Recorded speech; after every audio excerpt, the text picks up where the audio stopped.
a WZDX special first look at Alabama A&M Bulldogs spring football.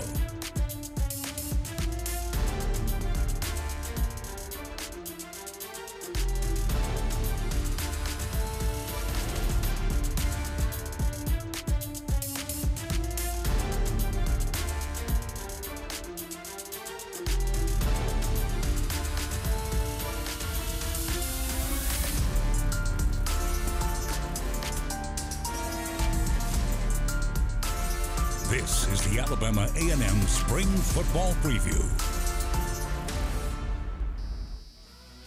It's the month of February, and usually Connell Maynor and his staff are getting the Alabama A&M Bulldogs ready for the fall with their spring football practice sessions. But this year, everything is different. Starting next week, the Bulldogs will be playing real games that count during what the SWAC is calling a spring to remember.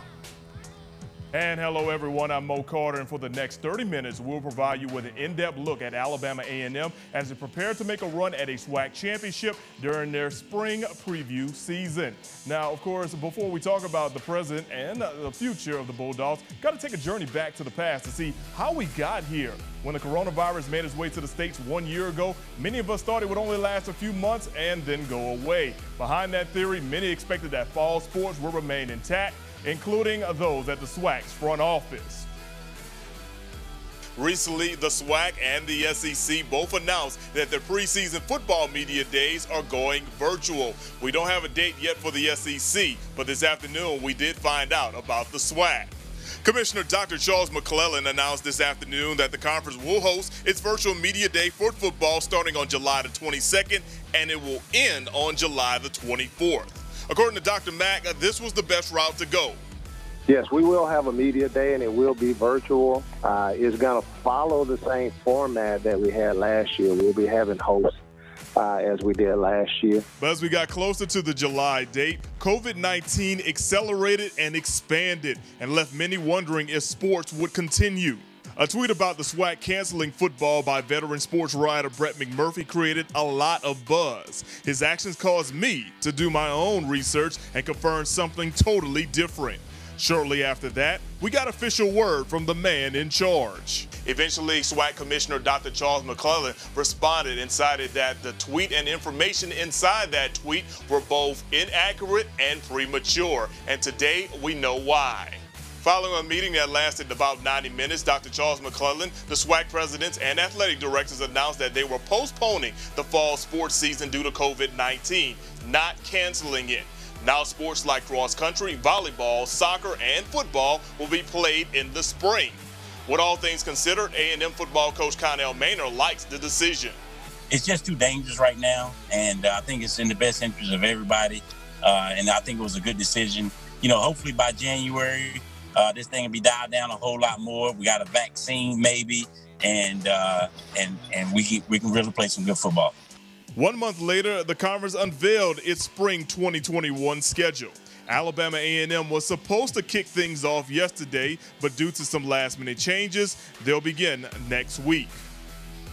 Now, offensively, the Bulldogs have recruited some strong players over the years, but nothing will compare to the group of guys Connell Maynor has returning on his team this year. Kayla Carlisle walks us through what to expect from the Bulldogs offense. As we know, the Alabama A&M football season is under much different circumstances this year. But for the Bulldogs offense, it doesn't matter what time of year they play because their guys are ready to make some noise, and they can do just that this season.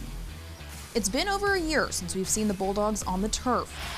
What we remember from their previous time on the field is over 5,500 total offensive yards. Those yards brought to you by a handful of offensive threats, most of which are expected to be back for this unconventional spring season.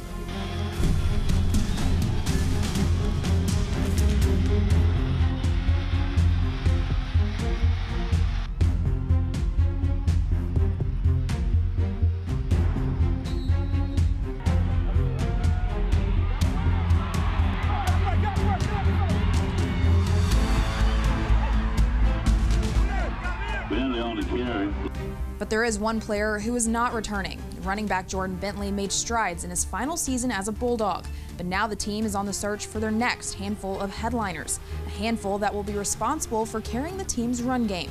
we think we got capable running backs back there to where if that's what you're going to do, then we'll be glad to take it. We'll take the 5, 6, 7 yards. Running back Gary Quarles looks to be the new starter. However, head coach Connell Maynor says he likes to keep a solid rotation of guys in the mix. I like to get other guys reps. I don't like to wear one guy down because, running back career don't last for so long anyway. So we don't like to wear somebody down. We like to use 2 or 3 running backs regardless. But if the run game isn't what the Bulldogs build on, it definitely will be their pass game. Now in his 4th year, starting quarterback Aquil Glass is coming off of a 3,600-yard season from 2019. The realistic goal is to be top 5 offense in the country, if not number 1. However, that pass game will also rely on their receiving core, 2 of which had over 1,000 yards in their last season with the Bulldogs.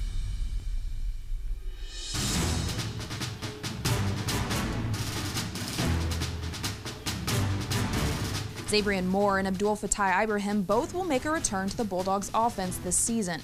But on top of the position players, the Bulldogs are looking at one of the largest selections of offensive linemen in recent school history. 19 guys are looking to fill the positions in the trenches. Though they lost 4 starters, they are returning North Alabama native Dexter Fuqua. Him, along with 18 other players, will be in the conversation for a starting spot. Just not 19 bodies, 19 guys that can play. So we just got to get that cohesive together and get those guys timing down and get those guys working together on their calls, and the faster we can do that, the better off we'll be. A few other notable returning starters are all SWAC tight end Kendrick Johnson, along with wide receiver Brian Jenkins Jr., who missed most of the 2019 season from an injury, both of which do plan to make a return this season, which is expected to help the Bulldogs offense soar above the rest. Coach Maynor says each game is a chance to win, and that's exactly what they plan to do. We're looking to win the championship. We're practicing to win a championship. That's what we're preparing for. That's what we expect, and that's what we're going to do.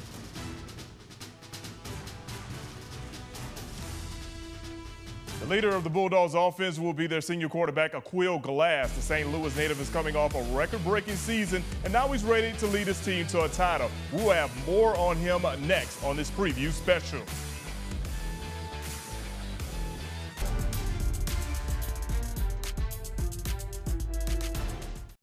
In 2019, Aquil Glass rewrote the school record book for most passing categories. In the process, he broke records held by Bulldog greats like Henry Jackson, Tracy Kendall, and Kelsey Luke. But one thing those guys had that Glass still doesn't is a league championship. Charity Chambers shows us how Glass plans to change that.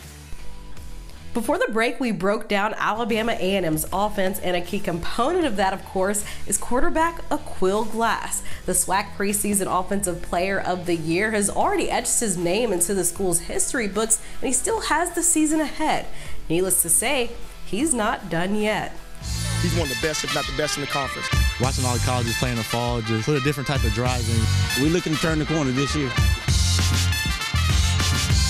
So I think this year is the year. Everybody's ready, everybody's hungry, everybody understands what it takes to get there, and understand how disciplined we have to be overall in order to reach our goal. The goal? Win a championship. Though Aquil holds just about every passing record for an Alabama A&M quarterback, the one thing missing, a conference title.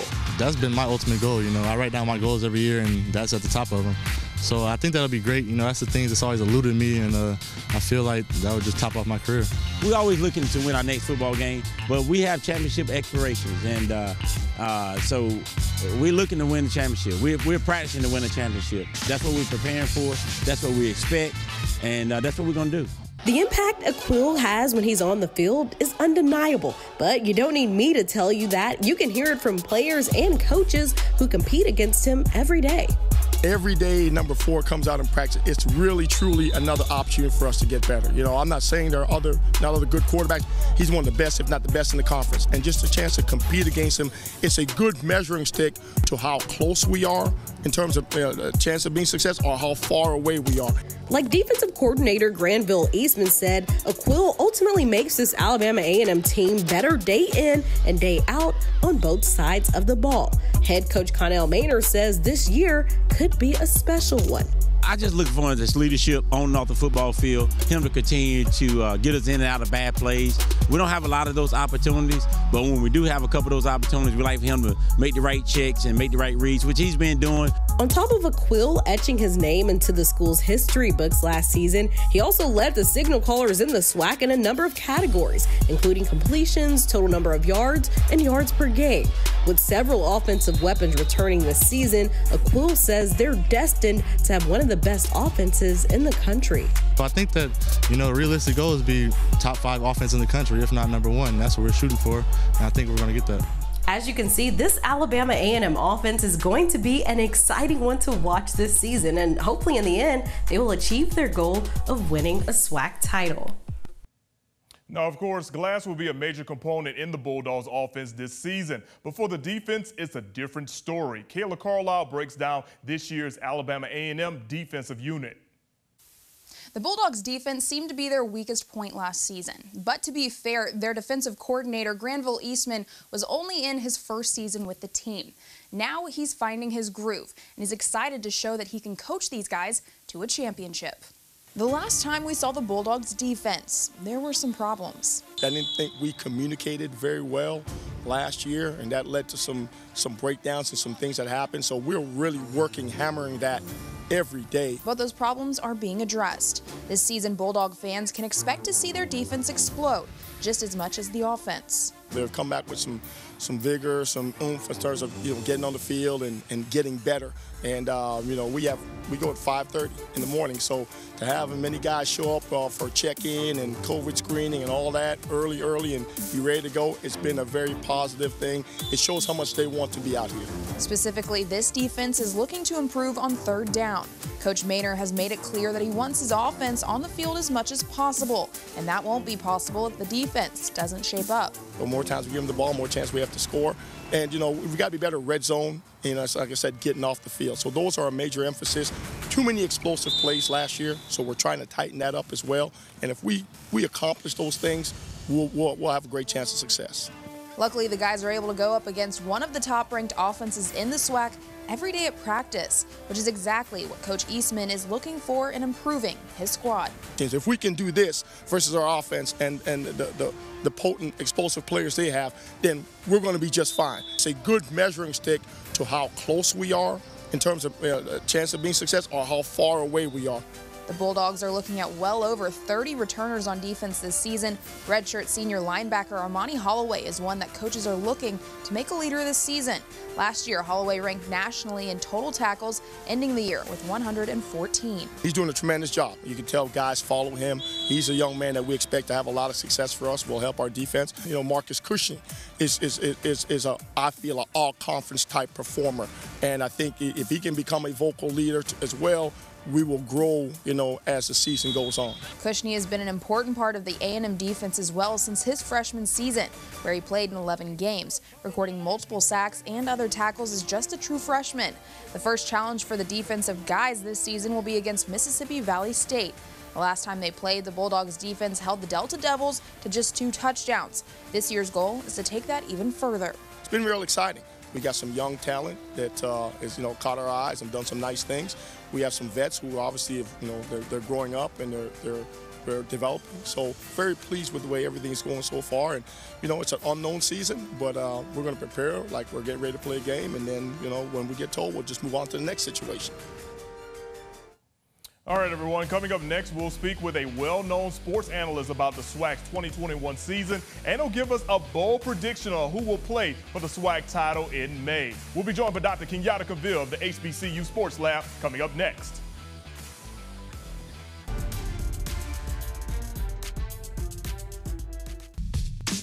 Of course, here at WZDX, we love to get outside perspective of sports going on from folks who don't work at WZDX. I've got the perfect person who knows the HBCU landscape when it comes to sports and finances. And that is a professor at Texas Southern University, Dr. Kenyatta Cavill. He's also one of the heavy hitters inside the HBCU Sports Lab. How is the SWAC benefiting this year by actually doing the spring season, especially financially, and did TV have a big role in it?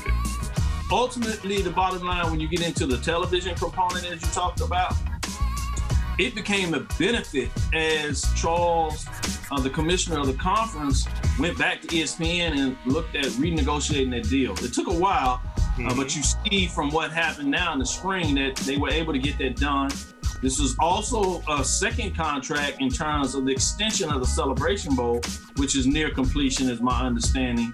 So ultimately, the financial side became a benefit factor, if you would, but at first, there were some major concerns in that area. Now let's focus on the team that we've got our special going on about, and that's Alabama A&M, and that's a team that Connell Maynor thinks eventually can get to the Celebration Bowl. Now, of course, there's no Celebration Bowl here in the spring. The next one we won't be until December. So right now, the ultimate goal for Alabama A&M is getting to the SWAC Football Championship.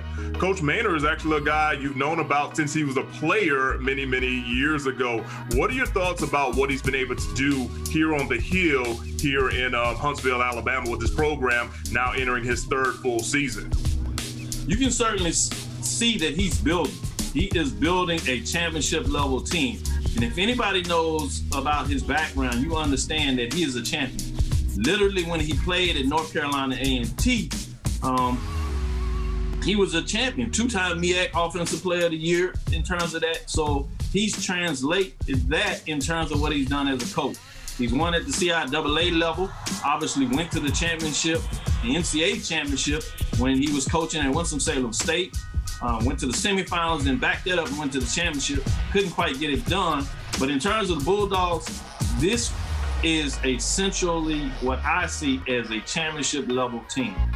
Don't be surprised, and I know a lot of fans out there smiling in many ways, that the road will be tough going through the SWAC, but this is a team that can contend, and ultimately, I believe that they'll be in a position to get it done. Of course, Coach Maynor played quarterback, and he's got a pretty special quarterback in Aquil Glass. You're a numbers and finances guy, so I'm going to throw a few numbers at you or just be relative with some things. Last year, the stats that Glass put up were basically some of the best the SWAC has seen passing-wise since the days of Bruce Eugene playing at Grambling in the early to mid 2000s. What sort of impact can that have on the A&M program when you have a senior quarterback like that? Yeah, 6'5", 215, prototypical size.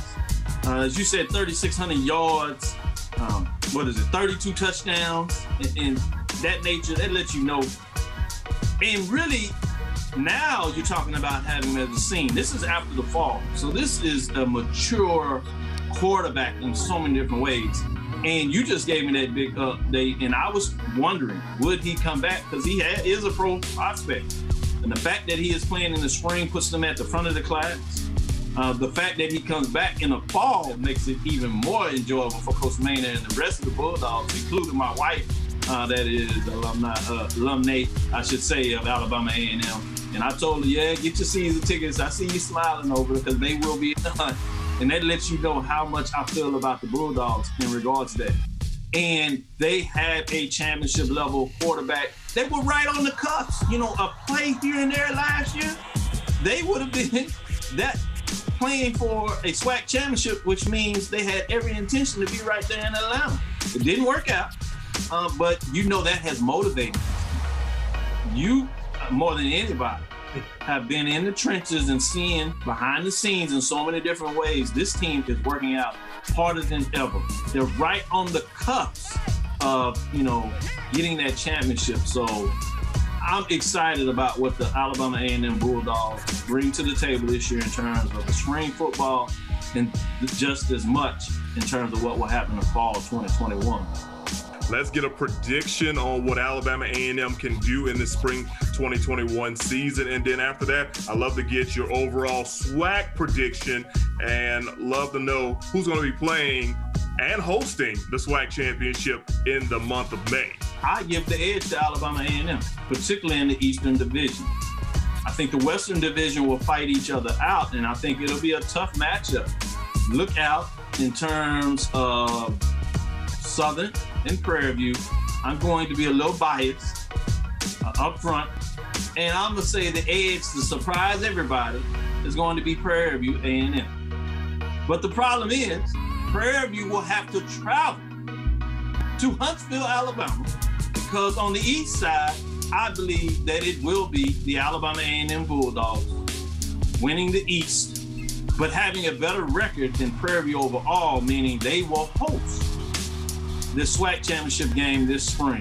And it will be a matchup between the two A&M institutions, Prairie View A&M and Alabama A&M. With Alabama A&M getting it done, and that way that it'll be a hard time in the house because my wife will have bragging rights over me for a year. All right, you heard it right here. Dr. Kenyatta Cavill saying that it'll be Prairie View versus Alabama A&M in the 2021 Spring SWAC Championship. We want to thank Dr. Kenyatta Cavill, a professor at Texas Southern University and also one of the heavy hitters from inside the HBCU Sports Lab in the Houston area, for breaking down not only HBCU athletics, but also giving us an inside look on what he thinks is going to happen in the SWAC this upcoming year. Stick around, everyone. We'll wrap up the show coming up next.